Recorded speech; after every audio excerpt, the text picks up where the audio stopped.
नमस्कार। हमारे free unique law classes Sriganganagar में आपका स्वागत है। आज अपन चर्चा करेंगे। जो टॉपिक है, अपना टॉपिक है वो है पीएएल क्या होती है, पीएएल को ऑब्जेक्ट क्या होते हैं। पीएएल ऑब्जेक्ट में देखेंगे लोक हितवाद के उद्देश्य को समझाइए। लोक हितवाद का ऑब्जेक्ट क्या होता है उसको समझाइए, या explain the object of public interest litigation. Explain the object of public interest litigation, इस टॉपिक पे आज क्या है चर्चा करेंगे। तो ये सबसे बहुत ही इम्पोर्टेंट टॉपिक है और हर जगह ये क्या है काम आने वाला है। तो पहले तो हमें ये देखना है कि जो लोक हितवाद होता है या पब्लिक इंटरेस्ट लिटिगेशन होता है वो क्या होता है। इसमें कहता है कि लोक हितवाद का मुख्य उद्देश्य समाज के लोक हितवाद का मुख्य उद्देश्य समाज के कमजोर वर्ग को न्याय के समान अवसर उपलब्ध कराना है। सबसे पहली बात क्या है, लोक हितवाद का मुख्य उद्देश्य समाज के कमजोर वर्ग को न्याय के समान अवसर उपलब्ध कराना है। जो व्यक्ति क्या अर्थाभाव, यानी जिसके पास पैसे नहीं है, जो व्यक्ति अर्थाभाव या अन्य किसी कारण से न्यायालय में दस्तक देने में असमर्थ है, या जो ऐसा व्यक्ति जो निर्धन है, जो कोर्ट में अपनी फीस अदा नहीं कर सकता है या फीस देने में इनकेपेबल है या असमर्थ है, ऐसे व्यक्ति जो उनके हितों को, ऐसे व्यक्ति के हितों को या उनके हितों को लोकहितवाद के माध्यम से संरक्षण प्रदान किया जाता है। ये क्या है, लोकहितवाद का मुख्य ऑब्जेक्ट था।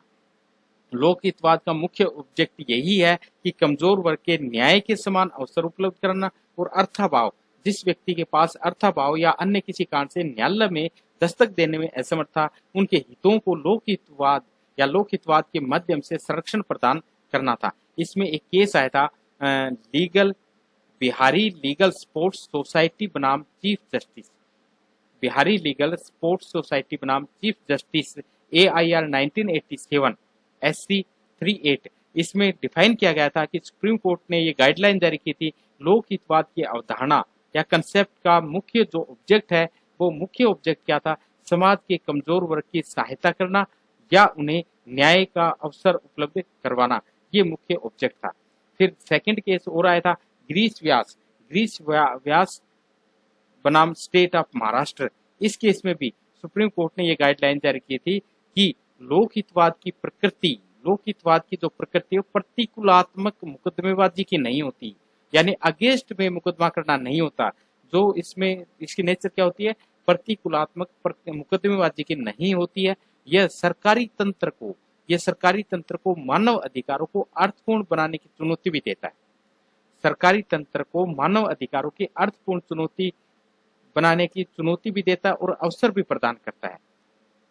क्या करता है, public interest litigation is not in the nature of adversarial litigation, but it is a challenge and opportunity to government and its officers to make basic human rights meaningful। फिर इसी केस में जो न्यायमूर्ति P N Bhagwati है, उसने भी क्या एक स्टेटमेंट दी थी, कहा था कि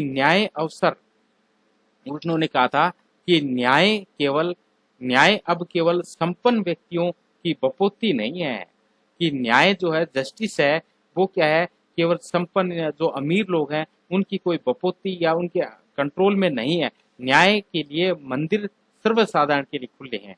जो भी न्याय के लिए जो मंदिर होते हैं वो सभी के लिए क्या है, ओपन होते हैं। कोई भी व्यक्ति जाकर के न्याय मांग सकता है।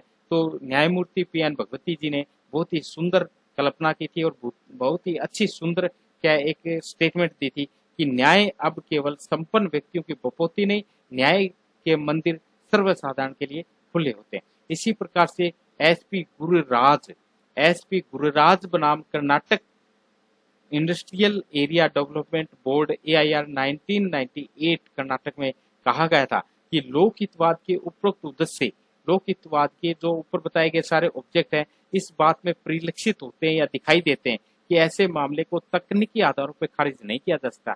अगर कोई ऐसी PIL है तो उसको क्या है, कोई टेक्निकल के इश्यू के ऊपर उसको क्या है, डिसमिस नहीं किया जा सकता।